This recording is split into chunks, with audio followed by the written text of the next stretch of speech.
सारे मीडिया छोड़ के सब लोग मीडिया छोड़िए। म्युनिसिपल जो चलेंगे हॉल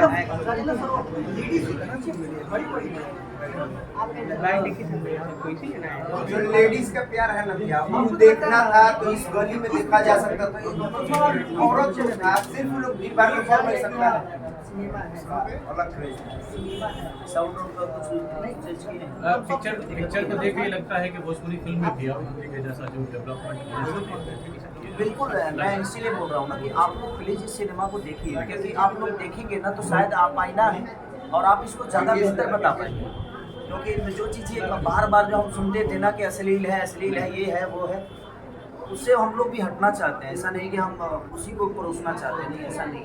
तो जब हम अच्छी सिनेमा लेकर आते हैं तो मुझे लगता है कि सबको प्रमोट करना चाहिए और सबको इस बात करनी चाहिए। बात कर लिया जाए।